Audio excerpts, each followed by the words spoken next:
Yo quiero terminar mi participación con una reflexión y una tarea, porque ya escuchamos mucha palabra. La palabra que el pastor acaba de darnos ha sido una palabra muy impactante, que nos reta, nos ayuda a ser mejores varones. Y ahora yo quiero dejarles una tarea, pero antes quiero hablarles y hacer una reflexión de un pasaje que está ahí en la palabra de Dios y llevarlos a ustedes por 3 etapas en la vida del cristiano. Y ahí te vas a ubicar dónde estás. Y espero que llegues a la 3.ª etapa y de una vez mañana puedas poner en práctica esto que vamos a comentar hoy. Dice la Biblia, Juan capítulo 1, el apóstol Juan escribe este libro.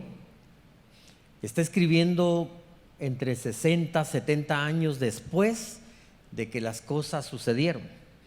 Ahora, amados, yo tengo 57 años y la verdad es que me acuerdo de ciertas cosas de mi pasado, pero no de todo, ¿verdad? Tengo memoria de ciertas cosas, sobre todo aquellas cosas que impactaron mi vida, pero no me acuerdo de todo, y entre más años pasen me voy a ir olvidando de muchas cosas, pero no me voy a olvidar de aquellas cosas que impactaron mi vida. Entonces el apóstol Juan escribe y empieza diciéndonos el verso 35, al día siguiente Juan, que es otro Juan, Juan el Bautista, estaba otra vez allí con 2 de sus discípulos. Quiero ir tranquilo, quiero que esto sea como una enseñanza, porque yo quiero que esto vaya a su mente, a su corazón, porque la Biblia dice que solo vamos a recibir bendición cuando ponemos en práctica la palabra. Podemos escuchar e irnos muy motivados, ¿verdad? Escuchamos, llenamos nuestra mente, podemos llenar nuestro corazón, pero no vamos a recibir bendición si no lo llevamos a la práctica. Entonces yo quiero que esta palabra sea una enseñanza para ti, pero que la lleves a la práctica. Lo primero que aprendemos acá, la primera etapa en la vida de un cristiano, es cuando nosotros somos discípulos de alguien. Juan el Bautista había iniciado su ministerio, enviado por Dios bajo la unción del Espíritu Santo. Él empezó a predicar del reino de Dios. Juan era un hombre raro, oaxaqueño, porque comía chapulines. Juan era un hombre raro porque tenía un pacto con Dios nazareo, ¿verdad? Y él tenía pelos por todos lados menos en la lengua. Y mire su ministerio, me impresiona el ministerio de Juan el Bautista. ¿Cómo predicaba? Si nosotros predicáramos así, amados, yo creo que se vacía la iglesia. Él les llamaba generación de víboras. Y entre más les decía así, más llegaba la gente. No sé si tengamos que predicar así, ¿verdad? Predicaba en el desierto. Hoy tenemos que tener una buena ubicación para que la gente llegue, tenemos que poner estacionamiento para que todos lleguen. Y en ese momento yo he estado en el desierto y la verdad hace un calor infernal ahí. No aguantas estar media hora o 15 minutos debajo de ese sol penetrante. Y la gente salía de las comunidades, de las ciudades, y se iban al desierto a escuchar a Juan el Bautista. Y él les hablaba del reino de Dios. Él les hablaba de Dios, les hablaba de un Mesías que iba a venir, pues él estaba preparando el camino para la venida de Jesús. Ahora, él empieza a predicar de eso, pero sucedió algo que sucede normalmente en la iglesia, en la vida de aquellos que empezamos la vida cristiana. Nos convertimos a Dios, pero seguimos a alguien. Y esa es una etapa. No es que estemos mal, simplemente es una etapa. El problema de esta etapa es quedarnos ahí. Todos comenzamos a veces porque alguien nos llevó a Jesús. Yo era discípulo de mi papá era el pastor de la iglesia, me convertí en un discípulo de Jesús. Y fíjese que yo hacía y creía y todo lo que mi papá me decía. Mi papá era un pastor de una denominación muy conservadora, y todo lo que él me decía, yo decía así es. Entonces él decía, no se puede tocar la mano, no se puede aplaudir. Y yo dije, no se puede aplaudir, es pecado aplaudir, ¿verdad? Porque eso me enseñó mi papá, porque yo era discípulo de él. Pero cuando yo tuve un real encuentro con Jesús, conocí a Jesús a los 9 años de edad, pero después a los 19 años de edad, cuando yo me perdí y tuve un reencuentro con Jesús, empecé realmente a ser discípulo de Jesús. Pero antes yo era discípulo de mi papá. Y Juan dice la Biblia que estaba allí con 2 de sus discípulos. Dice que eran discípulos de Juan, no eran discípulos de Jesús. Y aquí hay una enseñanza para todos nosotros, amados. Número 1, la etapa o muchos de nosotros comenzamos siendo discípulos de alguien. No debemos quedarnos ahí. A veces somos discípulos de la iglesia, del pastor, del líder que nos trajo, de nuestro líder de célula o de la persona que nos trajo. ¿Cómo notamos esto? Cuando alguien en la iglesia dice, pues yo me enojé con el pastor y me voy a plantar una iglesia, siempre hay un grupito que lo sigue. Ellos no eran discípulos de Jesús, eran discípulos del brother que se fue. Y este es un error porque te puedes ser engañado. Ahora, no está mal, como yo decía, porque así comenzamos todos siendo discípulos de alguien. Escuchen bien, amados, la Biblia es la palabra de Dios, pero hay muchos que siguen más a la Biblia que al Dios de la Biblia, ¿sí? La Biblia se convierte en un amuleto para muchos en lugar de ser la palabra del Dios vivo, ¿sí? ¿Me entienden?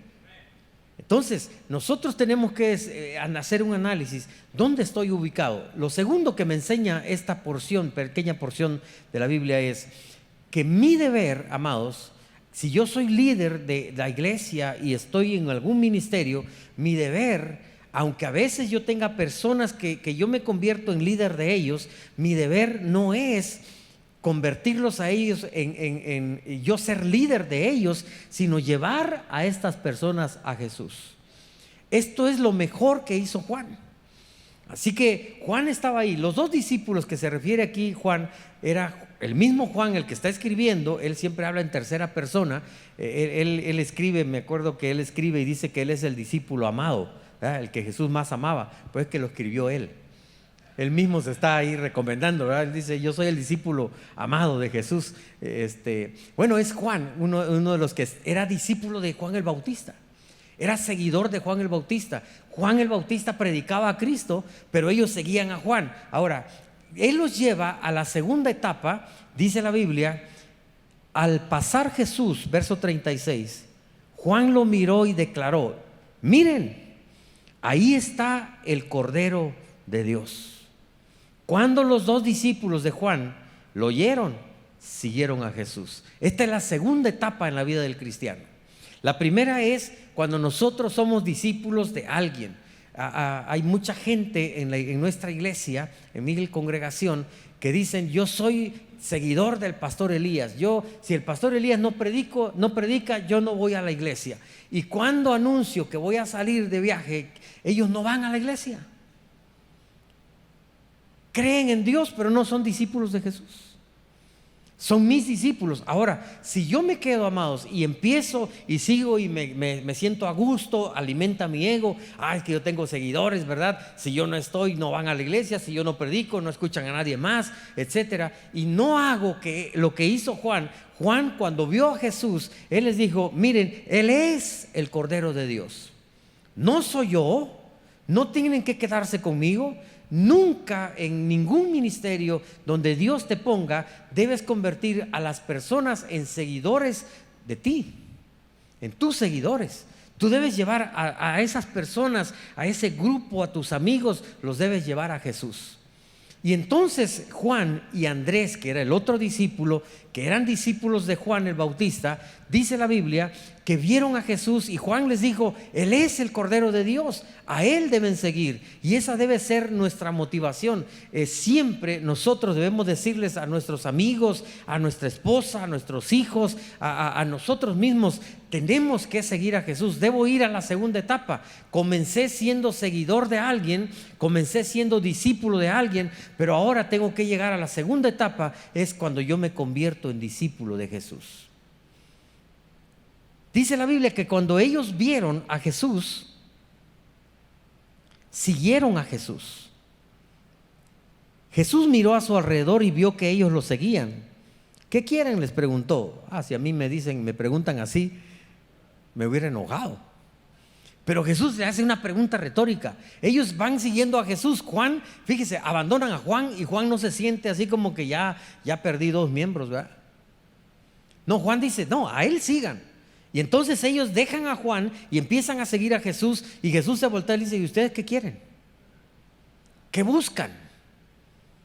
Y ellos le contestan, Rabí, todavía no tenemos una relación contigo, todavía eres maestro para nosotros, no eres nuestro Señor. Rabí, que significa maestro, ¿dónde te hospedan? Y entonces Jesús les dice, vengan y ¿qué? Y vean. Aquí está. Vengan y ¿qué? ¿Lo pueden repetir conmigo? Vengan y vean. Apréndanse esta palabra. Vengan y vean. Apréndanselo, amados, porque de ahí viene la tarea que les voy a comentar. Vengan y vean. Jesús no les dijo, vivo en tal dirección, vivo en tal casa. No les dijo. Él les dijo, vengan y vean.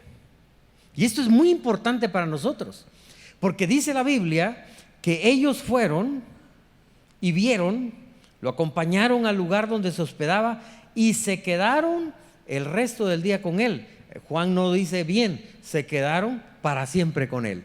Porque cuando una persona tiene un encuentro con Jesús, ya no quiere nada más, ya no le interesa nada más. Ahora, la Biblia nos menciona aquí unos detallitos. Dice, eran como las 4 de la tarde cuando acompañaron a Jesús. Fíjese bien, Juan está escribiendo esto 60 años más tarde y Juan se acuerda de la hora exacta en que tienen un encuentro con Jesús. Porque esa experiencia de vida, cuando nosotros nos encontramos con Jesús, no se olvida. Yo me encontré con Jesús a los 9 años de edad, en una colonia chiapaneca que se llama Telestaquín. No aparece en el mapa. Me acuerdo bien que nos sentaba, llegaba un hermano que se llamaba Mario. Y todos los miércoles él llegaba con lo que antes enseñaban a los niños, con franelógrafos y con figuritas. Y así, y era una cuestión de que los miércoles queríamos ir a ver al hermano Mario, todos los niños, porque él nos enseñaba historias de la Biblia con franelógrafos, con figuras, ¿verdad? Y yo fui ese día, y en esa ocasión él empezó a contar la historia de cuando Moisés le tenían que levantar las manos, y cuando levantaban las manos el pueblo de Israel vencía, ¿verdad? Y él hizo 2 grupos, y en ese grupo yo estaba de parte del pueblo de Israel. Yo era de los que iban a ganar la batalla, y cada vez que alguien levantaba la mano de Moisés, yo podía vencer a los enemigos de Dios, ¿verdad? Me acuerdo de la historia, me acuerdo del momento, y me acuerdo bien que cuando el hermano Mario dijo, ¿quiénes quieren aceptar a Jesús? Yo levanté mi manita, tenía 9 años de edad, y era más o menos como a las 6 de la tarde. Me acuerdo de esa experiencia porque a pesar de mi corta edad, yo tuve un encuentro personal con Jesús. ¿Te acuerdas tú?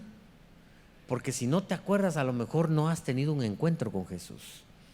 A lo mejor estás en la primera etapa todavía. A lo mejor eres seguidor de alguien. A lo mejor simpatizas con Cristo.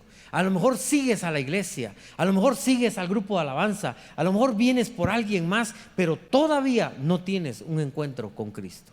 Vas bien, pero necesitas llegar a la segunda etapa. Ahora, para ser discípulo de Cristo, el mismo Jesús dice, si tú quieres ser mi discípulo, primero dice, si tú quieres. No es que Él te apunte con una pistola, no es que Él te obligue, Él te ama, Él te anhela, Él te llama, pero la decisión es tuya. Si tú quieres ser mi discípulo, dice Jesús, tú tienes que cumplir ciertos requisitos. Número 1, niégate a ti mismo. ¿Qué es negarme a mí mismo? Bueno, negarse a uno mismo no significa cambiar de nombre. Porque algunos dicen, no me gusta mi nombre, me niego a mí mismo y me llamo Felipe, ¿verdad?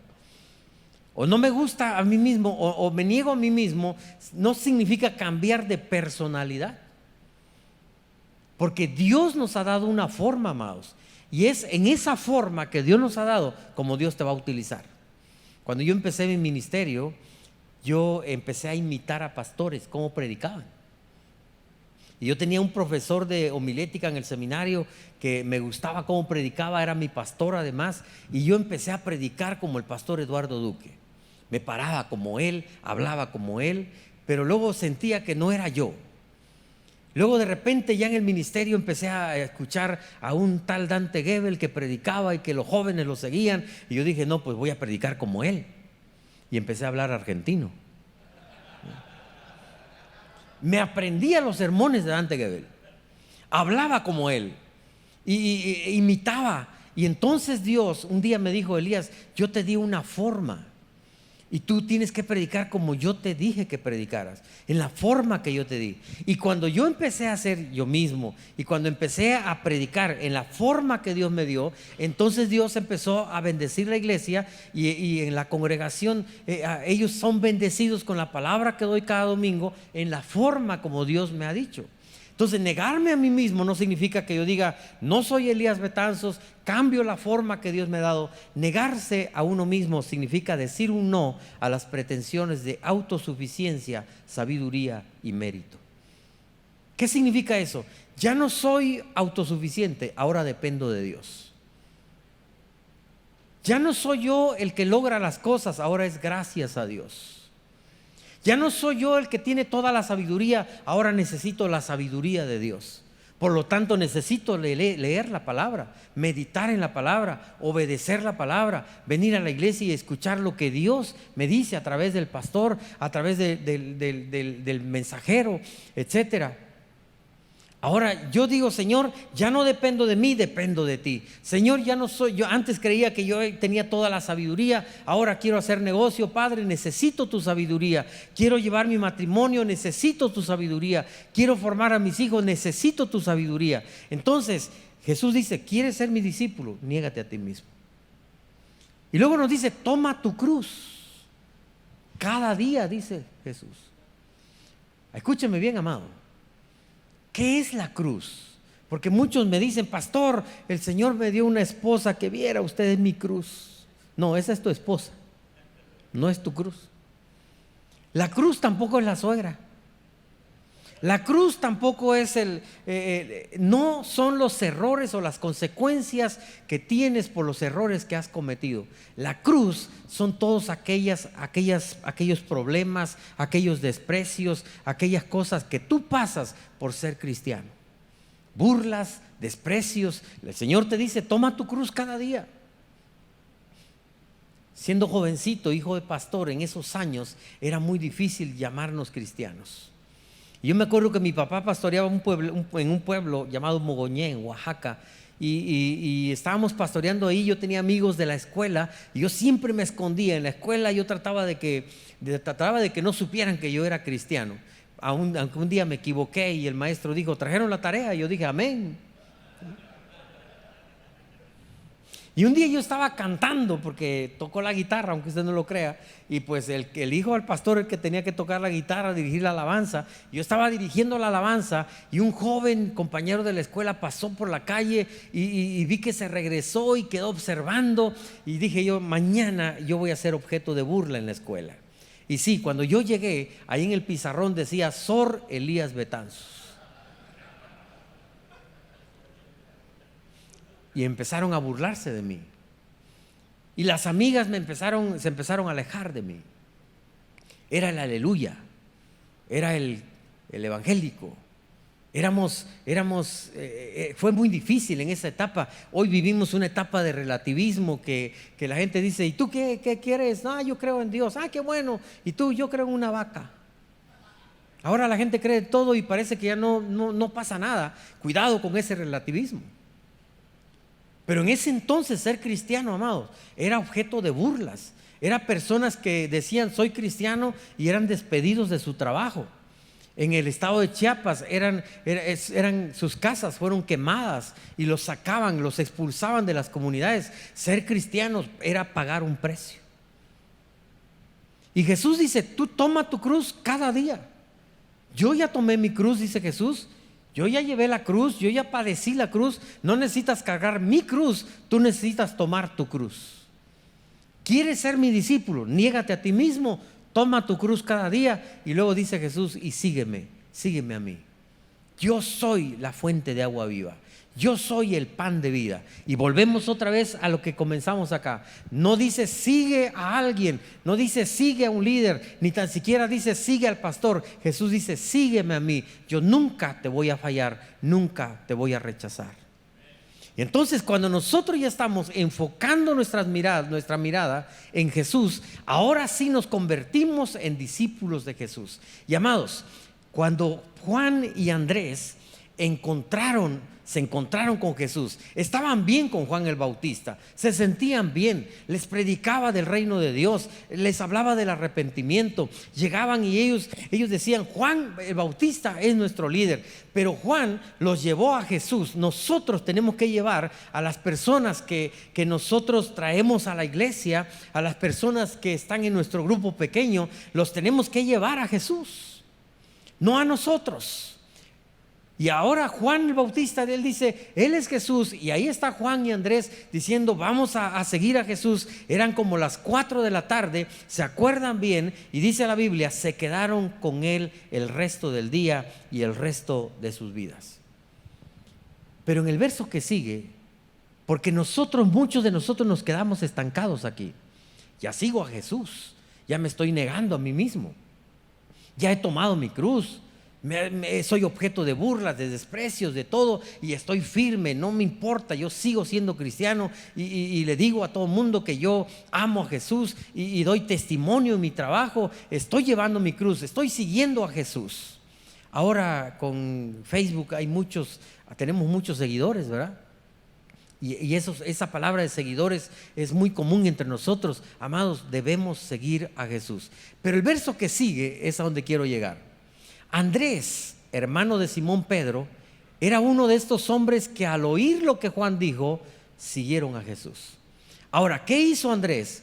Bueno, dice la Biblia, Andrés fue a buscar a su hermano Simón y le dijo: hemos encontrado al Mesías, hemos tenido un encuentro con Jesús, me he encontrado con el Salvador, me he encontrado con el ungido, me he encontrado con aquella esperanza que siempre hemos estado buscando. Pedro, fíjate que nos encontramos al Mesías, y dice la Biblia, luego Andrés llevó a Simón para que conociera a Jesús.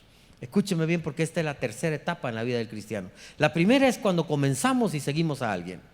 La segunda es cuando nosotros seguimos a Jesús, ya somos cristianos, venimos a la iglesia, asistimos a los congresos, levantamos nuestras manos, alabamos a Dios y nos quedamos ahí. Y la Biblia dice, no te debes quedar ahí, debes ir a la otra etapa. La otra etapa es: busca a tu hermano, busca a tu amigo, busca al compañero de trabajo y tráelo para que conozca a Jesús. Esto es lo que hizo Andrés. Andrés en la Biblia se menciona en otra ocasión nada más, cuando fue y tomó a un adolescente y le quitó su comida. Y eso debe ser un don, amados, porque quítale la comida a un adolescente. Si aquí con los pastores está difícil quitarle la comida. Quítale la comida a un adolescente, pero Andrés tenía algo.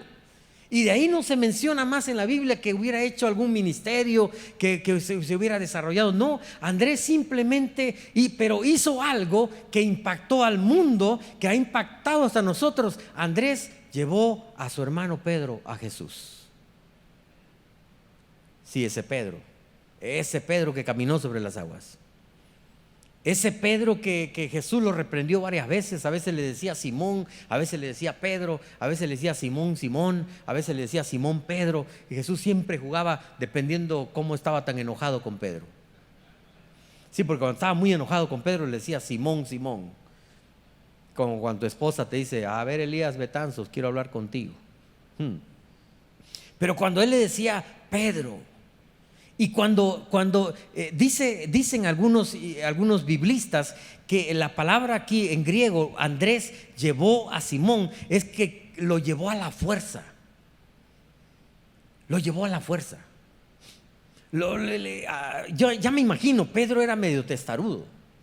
Pedro era desconfiado, Pedro era diferente, extrovertido. Ya me imagino que Pedro le estaba diciendo, a ver, hemos estado esperando al Mesías, pero ¿cómo que tú lo encontraste? Yo debí haberlo encontrado primero, yo lo ando buscando. A ver, cuéntame un poco más de él. Y él le dijo, no, yo no quiero contarte de mi iglesia, yo no quiero contarte cómo celebramos, yo no quiero contarte del congreso, yo quiero que tú vengas. Y dice la Biblia que lo jaló, lo empujó, lo trajo a la fuerza.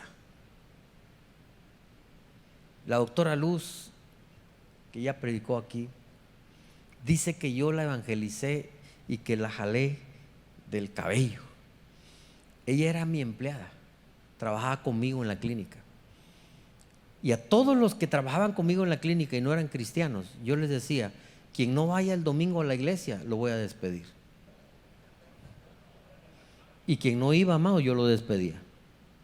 Y la doctora Luz, por necesidad del trabajo, iba el domingo y ella decía, pues ya vine, ya me voy. Mi hermano era otro de los que llegaban y enojado se ponía ya cruzado de brazos en la parte de atrás y decía, pues ya estoy aquí solo porque tú lo ordenas y porque necesito el trabajo. Pero yo le decía, quien no venga a la iglesia, yo lo despido. Los forcé a entrar. Pero hoy en día la doctora Luz dice, qué bueno que hiciste eso. La tercera etapa en la vida del cristiano es cuando tú traes a otros a Jesús. Por eso te dije que te iba a dar una tarea, porque esto lo vas a cumplir mañana. Tú debes traer a otro mañana a la iglesia. Ahora fíjese lo que pasó, amados, porque cuando Andrés llevó a Simón para que conociera a Jesús, Jesús miró fijamente a Simón y le dijo, tu nombre es Simón, hijo de Jonás. En otras palabras, Jesús le está diciendo, conozco tu pasado. Conozco quién eres, conozco que eres medio aguerrido, conozco que andas una espada siempre ahí y si alguien te dice algo eres capaz de matarlo, eres capaz de cortarle la cabeza. Conozco tu atrevimiento, conozco quién eres, conozco tu pasado, pero te llamarás Cefas, que significa piedra, y sobre esta piedra edificaré mi iglesia. Conozco tu pasado, conozco tu presente, pero también sé, Pedro, sé, Simón, que en mí, cuando vengas a Jesús, cuando tengas un encuentro conmigo, tú te vas a convertir en una columna de la iglesia. Te vas a convertir en alguien que va a predicar la palabra y miles de personas van a aceptar la palabra. Fue Pedro quien predica en el Pentecostés. Fue Pedro, amados, quien iba pasando y vio a este paralítico en la puerta de la Hermosa y le dice, levántate en el nombre de Jesús. Es Pedro quien pasaba y la sombra de Pedro hacía que muchos enfermos sanaran por el poder de Dios que estaba en él. Fue Pedro una columna de la iglesia primitiva. Fue el Pedro que dijo, yo no quiero morir como murió Jesús. Pedro vio morir a su esposa crucificada. Y después de que matan a su esposa, Pedro dice, yo no quiero morir como murió Jesús. A mí crucifíquenme con la cabeza para abajo. Ese es el Pedro que Andrés llevó a Jesús. Amados, no sé si a la persona que tú invites mañana se va a convertir en un pastor o va a ser el próximo gobernador del estado cristiano o va a ser un líder, un evangelista mundial. Yo no sé los planes de Dios, pero te vas a impactar de cómo Dios te va a usar a ti para que alguien siga a Jesús y el Señor lo utilice como utilizó a Pedro. Un día yo estaba predicando en San Cristóbal de las Casas. Nuestra iglesia había crecido. Teníamos un ministerio de niños, de casi 3,000 niños. Dios nos había bendecido mucho. Y yo llegué y prediqué y conté mi historia. Conté cómo acepté a Jesús. Hablé del hermano Mario, hablé de Telestaquín, hablé de todo eso. Y al finalizar, cuando yo salí, un hombre se me acercó, yo ya no lo reconocí y me dijo, yo soy el hermano Mario. Yo soy el hombre que enseñaba con franelógrafo. Y entonces le dije, oiga, brother, tú no te imaginas el número de niños que estaban ahí, que nos hemos convertido en pastores, porque ahora Dios está alcanzando a miles y eso es algo que tú pusiste un grano de arena ahí. Tú me llevaste a Jesús, ahora estoy alcanzando a otras personas, pero quién sabe cuántos niños más se han convertido en pastores y están alcanzando a Cristo ahora. Alguien evangelizó a Billy Graham, alguien evangelizó a Luis Palau, alguien llevó a Cristo a Brisí, alguien llevó a Cristo a los grandes hombres de Dios, alguien llevó a Cristo a Wesley, alguien llevó a Cristo al pastor Chapa, alguien me llevó a Cristo a mí. Amado, necesitamos irnos a otro nivel, necesitas traer a otros a Jesús. ¿Qué te parece si mañana, hoy, le hablas a 4 amigos? Las estadísticas dicen que de 4 uno te va a aceptar. Y le dices, ven y ve. Ven a ver. Escuche bien, no necesitas aprenderte las 4 leyes espirituales. No, yo ya lo intenté, no me lo aprendo. No necesitas aprenderte, darte toda una historia. Puedes llegar con tu amigo y decirle, oye, tuvimos un congreso precioso. A ver, cuéntame. Ven y ve. Ven a ver. Te invito mañana. Quiero que experimentes lo que yo experimento. Y te voy a decir, amados, Dios habita en medio de la alabanza de su pueblo.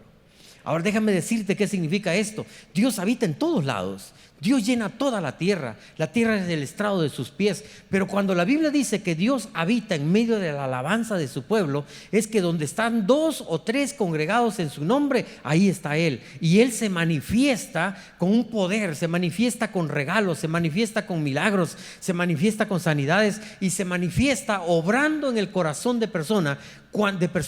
Cuando nosotros nos reunimos para alabar a Dios, algo sucede en medio de la alabanza. ¿Lo han sentido? No es lo mismo, por eso no es lo mismo la transmisión. Tú estás en tu casa, pero no estás rodeado de la comunidad de fe. Pero cuando vienes a la iglesia, experimentas algo especial aquí. Esta es la casa de Dios. Desde el Antiguo Testamento el Señor dice, constrúyame una casa donde yo me manifieste. Dios llena toda la tierra, pero esto no puede contener a Dios. Está muy grande, está muy hermoso, no puede contener a Dios. Pero entonces, ¿por qué decimos que Dios está aquí? Es que Dios se manifiesta cuando tú y yo nos reunimos en este lugar. ¿Qué va a suceder cuando venga tu amigo mañana? Miren, las estadísticas dicen, tú puedes evangelizar a alguien y te van a decir no quiero. Y tú lo invitas a la iglesia el día domingo y vas a ver que esa persona, desde que entre aquí, algo va a sentir la presencia de Dios, porque se ha orado por la reunión mañana, porque el grupo de alabanza ha estado en oración, porque se está orando. Hay mucha oración detrás de una celebración. Entonces, cuando la persona entre aquí, va a sentir la presencia de Dios. Ni le vas a decir nada, va a escuchar la palabra. Y la palabra puede ser de cualquier tema, amados. Cuando es palabra de Dios, es viva y eficaz. Te voy a dar 2 testimonios. Me habló el jefe de la policía metropolitana de todo el estado de Oaxaca. Él era cristiano, asistía a otra congregación, pero su esposa era católica y ella no quería saber nada de ninguna iglesia cristiana. Él la invita a su congregación, pero ella no quiere. Ella escuchó del CAP y le dice a su esposo, si me llevas a esa iglesia, sí voy. Entonces él me habla por teléfono y me dice, pastor, ¿puedo ir a su congregación? Lo hago por mi esposa. Ella no es cristiana y yo quiero que ella sea cristiana. Y entonces le digo, está bien, vente el domingo. Y ese domingo, amados, esa semana, preparé un sermón para Irma, exclusivamente para ella. Era de salvación. Yo dije, oh Señor, haz que esta mujer se convierta. Estuve orando, preparando un sermón para Irma. Y llegó el domingo. Yo estaba expectante porque iba a venir una persona. Me acuerdo bien que estaba el grupo de alabanza cantando. Irma entró. Y desde que entró, nos cuenta ella, yo no la vi porque yo estaba aquí adelante cantando. Ella empezó a llorar. Se sentó atrás en la segunda fila y siguió llorando todo el tiempo. Cuando yo me puse a predicar, yo veía que estaba llore y llore. O sea, Irma no escuchó mi sermón que preparé para ella. No la escuchó. Irma fue tocada desde el momento en que entró a la casa de Dios. Y ella cuenta ahora, la verdad es que no escuché el sermón. Yo acepté a Cristo en el momento que entré al auditorio. Una alabanza fue el instrumento, fue la palabra que Dios usó para que Irma aceptara a Jesús. Lo que no había sucedido con Daniel, que le estuvo hablando y hablando y hablándole en su casa, ella fue tocada en el momento que entró a la iglesia. Un día invité a mi pastor a predicar allá al CAP, Felipe. Éramos 300 personas, si acaso. Así que yo las tengo bien detectadas. Ese día llegó una familia, un arquitecto, su esposa y sus hijos llegaron a la iglesia por primera vez. Pero también yo tenía la esposa de un médico general del ejército, que ella, cuando llegó a la iglesia, ella me dice: pastor, yo voy a venir a su iglesia, pero yo no creo en el diezmo. Le digo: no, venga, me interesa su vida, me interesa su alma. Y ya, ella empezó a llegar, un año llegando a la iglesia, pero ella no creía en el diezmo. Y esto no se trata de que uno crea o no, ¿verdad? Pero yo la dejé, ahí estaba. Y Felipe llegó a predicar, y ese día se le ocurre hablar de diezmos. Primero yo estaba ahí, el pastor me entiende, porque uno dice: tengo una familia nueva. Y el pastor se le ocurre hablar de diezmos. Uno dice: Dios mío, ya esta familia se va a ir de la iglesia. Y luego tengo a la esposa del general que me dice que ya no cree en el diezmo. Y Felipe tiene una palabra, tiene una frase, amado, que lo escuché por primera vez allí. Yo nunca lo había escuchado, ya después lo he escuchado constantemente. Y él dice, y así como si han escuchado a Felipe alguna vez predicar, él predica fuerte, y de repente él dice: todos aquellos que no diezman son unas ratas cangureras. Ay, Señor, yo estaba sentado ahí, me agaché. Yo dije: el arquitecto, adiós, no se va a convertir. La señora seguramente se va a ir de la iglesia. Y por si fuera poco, lo volvió a repetir otra vez, porque él dijo: ¿me escucharon? Todos aquellos que nos diezman son ratas cangureras. Y yo: Dios mío, no puede ser. Pero al final Felipe hizo un llamado, y vi que el arquitecto y su familia pasaron al frente, aceptaron a Cristo con un sermón de diezmos.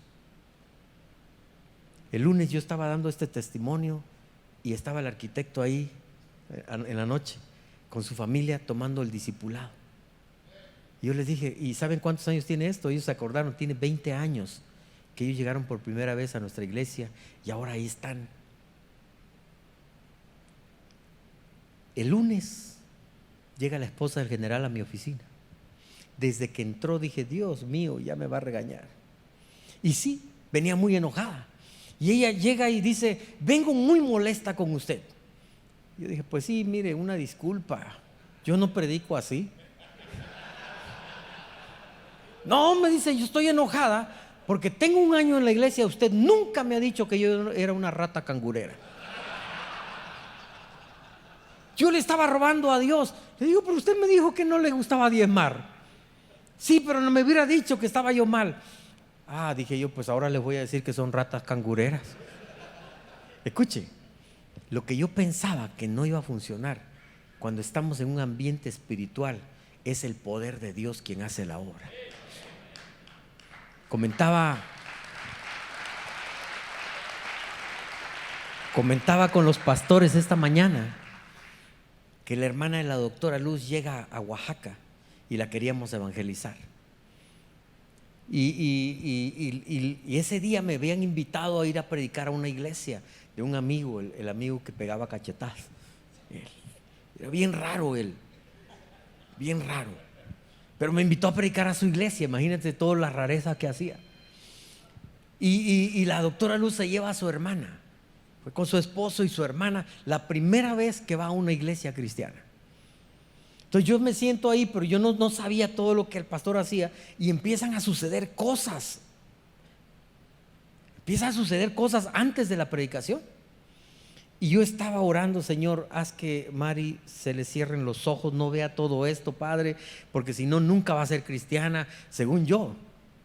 Ella estaba detrás de mí, y de repente yo volteo a ver, y Mari estaba llorando. Y me dice: oiga, pastor, ¿y por qué todo esto no sucede allá en el CAP?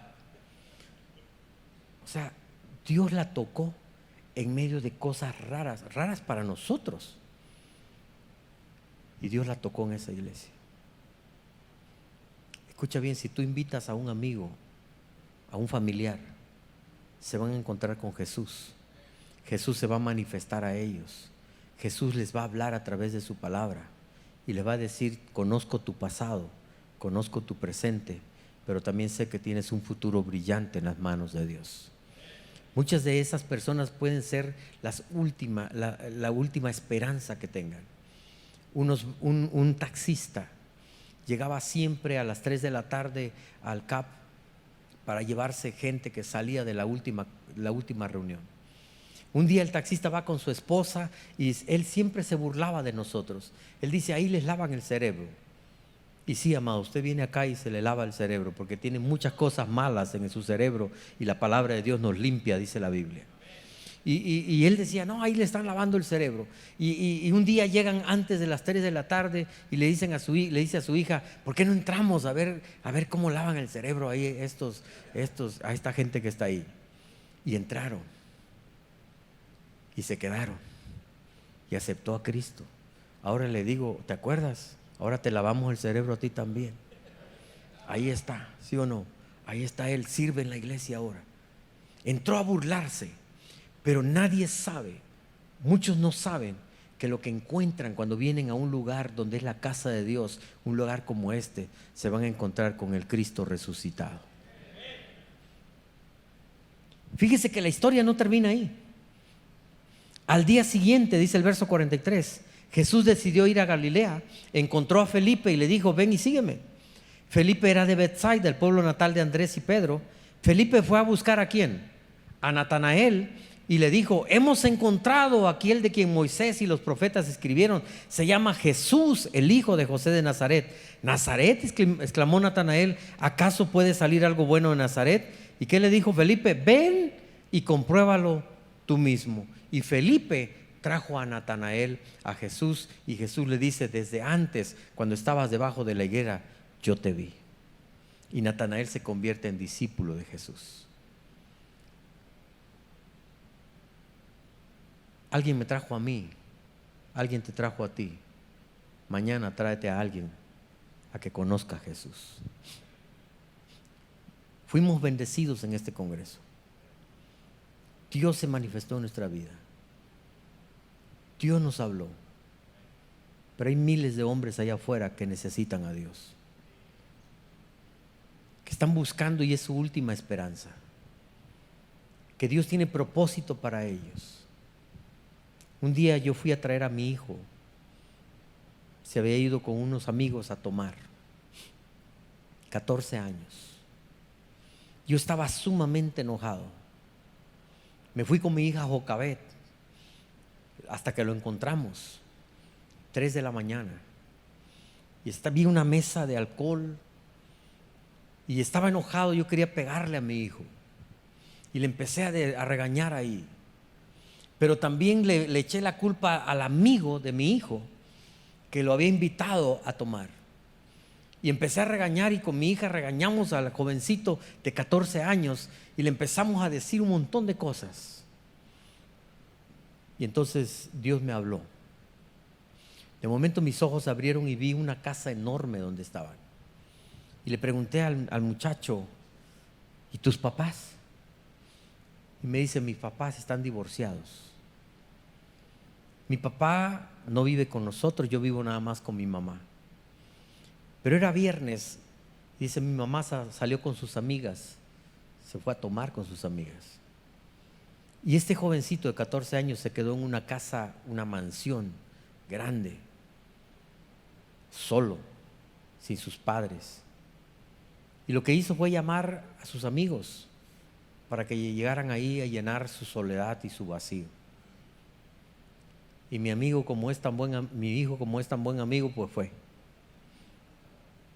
Y sí, estaba molesto, estaba triste, pero Dios me dijo: ve a ese niño. Ese niño necesita una familia. Ese niño me necesita a mí. Yo tengo una persona que me ha amenazado y que me ha hecho pasar malos momentos. Y muchos me dicen: ya bloquea, ya que se aparte. Pero ella, padece de alcoholismo. Y a veces Dios me dice, ¿quién la va a tratar? ¿Quién le va a ayudar? ¿Quién le va a hablar de mí? Nosotros tendemos a decir, no me meto en esto, no es mi problema, no es mi lío. Pero tal vez sí sea tu problema. Tal vez Dios está diciendo esta mañana, ya tú te llenaste. Ya tuviste una experiencia conmigo acá. Ahora ve a otros y diles que yo los necesito. Ve a Felipe, ve a Natanael y tráete a un Pedro. Tal vez ese Pedro se convierta en una columna de la iglesia. Tal vez tú nunca llegues a tener un ministerio tan grande ni ser tan reconocido, pero tú vas a influir y vas a traer a alguien que tal vez lo va a hacer. El Señor te va a recompensar de la misma manera como si tú hicieras y ganaras a miles de personas por solo traer a alguien, a una persona para Cristo. Voy a invitarte que te pongas de pie.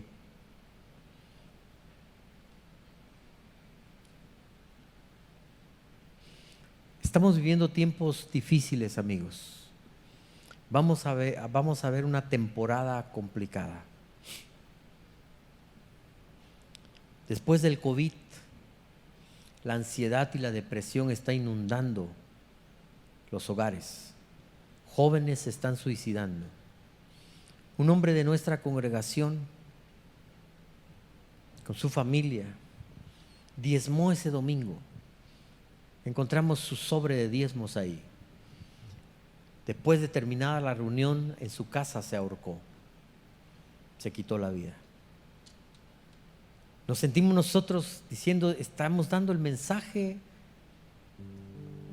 Una vez encontré a un señor que una líder de nuestra iglesia nos dice, venga a ver a fulano de tal porque está tomado.